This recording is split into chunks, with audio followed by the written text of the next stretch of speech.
Good morning, students. Welcome to CR International School online study system. Dear students, today I am going to start second poem of Flamingo, that is an elementary school classroom in Islam, written by Stephen Spender. So students, before we explain each and every line of this poem, it will be better for us to introduce the poem. So students, get ready for this. Students, there is an elementary school classroom in Islam that is situated in Islam area, and some children are sitting in a classroom of slum area, and the condition of these children just is very pathetic in the sense they are poverty stricken students. They are having poor health, deprived of basic facilities. There is no sign of vitality in their faces. They seem to be bloodless. बेटा, जो ये बच्चे slum school के एक classroom में बैठे हुए हैं, एक बार देखेंगे ये स्कूल जो है स्लम एरिया में है और इस स्कूल के एक क्लासरूम का डिस्कशन पोएट ने किया है। उस क्लासरूम का जो दृश्य है वो आपके सामने एक पिक्टोरियल लैंग्वेज के माध्यम से पोएट ने प्रस्तुत किया है। पोएट ने जो यहाँ पर रिप्रेजेंटेशन दिया है इन बच्चों की कंडीशन के बारे में, ये बहुत ही पुअर है।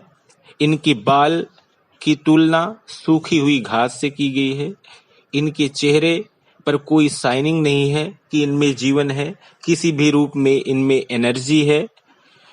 ये जिस क्लासरूम में बैठे हुए हैं, इस क्लासरूम की जो दीवारें हैं इनसे शोर स्मेलिंग आ रही है और इनमें इनकी दीवारों पर कुछ तस्वीर लगाई गई है एक मोटिवेशन के तौर पर कि इन पिक्चर्स को देख करके इन बच्चों के अंदर मोटिवेशन आएगा और पढ़ाई के प्रति ये थोड़ा जागरूक होंगे। लेकिन कंडीशन कुछ अलग ही है। कंडीशन अलग है किस रूप में, चलिए बेटा देखते हैं। एक्चुअली क्लासरूम में हम किसी की फोटो लगाते हैं, कोई मैप दर्शाते हैं, तो हमारा टारगेट क्या होता है, इन चीजों को देख करके बच्चे आकर्षित होते हैं और इनके जैसा बनने का प्रयास करते हैं। मोटिवेशन इनके अंदर आता है। जैसे किसी की जीवनी हम सुनाते हैं, किसी ग्रेट पर्सनैलिटी के बारे में हम बताते हैं और उनके बारे में जान करके हम वैसा आदर्श अपने जीवन में अपनाना चाहते हैं। तो कंडीशन यहाँ पर है, इस क्लासरूम में भी कुछ ऐसा ही किया गया है। क्लासरूम की दीवारों से शोर स्मेलिंग आ रही है और क्लासरूम डिम है, रोशनी नहीं, थोड़ा अंधेरा है और तरह तरह की तस्वीरें क्लासरूम में हैं और दीवारों पर कुछ पिक्चर्स हैं। और पिक्चर्स किसके हैं, जिन्होंने इस स्कूल की बिल्डिंग के जो है कंस्ट्रक्शन के समय कुछ डोनेट किया था, उनके नाम हैं। और यहाँ पर मैप का भी दृश्य दिखाया गया है। एक मैप है जिनमें संसार की सुंदरता का डिस्कशन किया गया है, हर तरह की ब्यूटीज का डिस्क्रिप्शन किया गया है। All types of beauties are mentioned in the open handed map.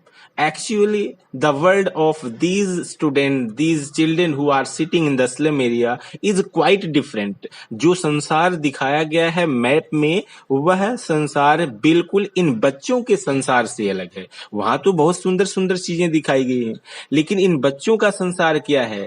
Slum area में जो स्कूल है उस क्लासरूम में कुछ नहीं है, उस अंधेरा है और शोर स्मेलिंग आ रही है दीवारों से और उनकी पेंटिंग ठीक से नहीं हुई है और खिड़की के बाहर बिल्कुल जो है धुंध से भरी हुई गलियां दिखाई देती हैं और बिल्कुल अंधेरा है।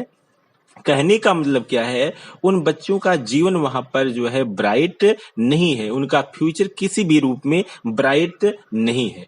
तो सबसे पहले तरह तरह की जो तस्वीरें हम देखते हैं, जैसे यहाँ पर उन बच्चों के जीवन के बारे में जो बताया गया है, जैसे बच्चे बैठे हुए हैं, उनके बाल बिल्कुल रूखे हैं, ऐसा लगता है कि सदियों गुजर गए हैं उनके बालों में तेल लगाए हुए। कोई साइनिंग नहीं है।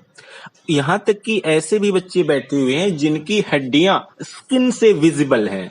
It means you can see there bones through the skin. It means it indicates that they are having poor health. बच्चों का स्वास्थ्य इतना डाउन है, इतना वीक है, उनकी हड्डियां उनकी स्किन से दिखाई दे रही हैं। बच्चे इतने टेरिफाइड हैं। कहने का मतलब ये बच्चे तो एनर्जी के प्रतीक होते हैं और सुंदरता के प्रतीक होते हैं, वाइटलिटी इनमें होती है, लेकिन इनमें जीवन रूपी कोई ऐसी लहर नहीं है, कोई ऐसी साइनिंग नहीं है जिससे हम ये कह सकें कि इन बच्चों का जीवन जो है बहुत अच्छा होगा। कोई चांस नहीं है, क्योंकि जो ये जहां जिस जगह रह रहे हैं वो स्लम एरिया है। तो यहाँ पर पोएट लास्ट में जो डिस्कशन करता है, यहाँ पर शेक्सपियर का है, जो कि इंग्लिश ड्रामेटिस्ट कहे जाते हैं, विलियम शेक्सपियर, उनकी भी तस्वीर है, बस एक मोटिवेशन के लिए लगाया गया है। पोएट कहता है कि शेक्सपियर का चित्र इनके लिए कोई मायने नहीं रखता, ये बैड एग्जाम्पल है। बैड एग्जाम्पल क्यों कहता है? इनके लिए ओपन हैंडेड मैप है, एक मैप है जिनमें बहुत सुंदर संसार को दिखाया गया है, सुंदर वर्ल्ड को दिखाया गया है, लेकिन एक्चुअल में इन बच्चों का संसार क्या है? इन बच्चों का संसार तो जो खिड़की से, विंडो से देख पाते हैं, वो इनका संसार है, जो कि बिल्कुल अंधकारमय है। They are lacking bright future if they are studying here. अगर वो वहां पर अध्ययन करेंगे तो उनके पास ब्राइट फ्यूचर है ही नहीं। तो पोएट यहाँ पर जो है, जो भी विजिट करने के लिए स्कूल में आता है, इंस्पेक्टर है, विजिटर है, whoever comes to visit the school, poet requests them to take out these children from this slum area। तो बेटा यहाँ पर जो हमने देखा इस पोएम में, जो मैंने आपको समराइज करके एक बार बताया है, एक इंट्रोड्यूस किया है पोएम को, तो हम इसको पैराग्राफ पढ़ेंगे, एक एक लाइन को पढ़ेंगे, एक एक वर्ड को पढ़ेंगे, इसको एक्सप्लेन करेंगे। यहाँ पर हम देखते हैं कि ये जो बच्चे हैं, इनको किस तरीके से पोएट चाहता है कि इनका विकास कैसे होगा, कैसे इनका फ्यूचर ब्राइट होगा। हम वर्ड टू वर्ड पढ़ेंगे, लाइन टू लाइन पढ़ेंगे। ये तो एक इंट्रोडक्शन है। इंट्रोडक्शन में आप समराइज करके मैंने आपको बताया, बस इतना ध्यान दो कि यहाँ पर जो स्लम एरिया में जो स्कूल है, एलिमेंट्री स्कूल है, उसके क्लासरूम में बच्चे बैठे हुए हैं। बच्चों की कंडीशन बहुत ही पैथेटिक है और बच्चों का हेल्थ बहुत ही पुअर है। उनका अपीयरेंस, उनके चेहरे का जो भाव है वह बिल्कुल नीरस है, कोई शाइनिंग नहीं है, उनके बाल सूखी हुई घास की तरह हैं, इस तरीके से है। अब लास्ट में जब हम लास्ट स्टैंजा इस पोएम का पढ़ते हैं तो वहां पर देखते हैं पोएट रिक्वेस्ट करता है कि कैसे भी करके इन बच्चों को यहाँ से बाहर निकाला जाए, तभी ये अपनी पढ़ाई में जो है अच्छा कुछ कर सकते हैं। लास्ट लाइन में है history there's whose language is the sun.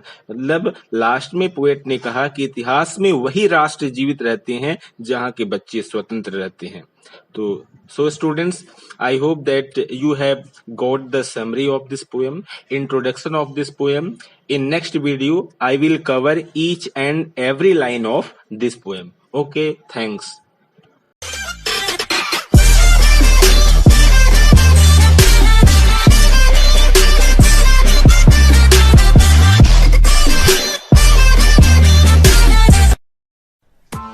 Press the bell icon on the YouTube app and never miss another update.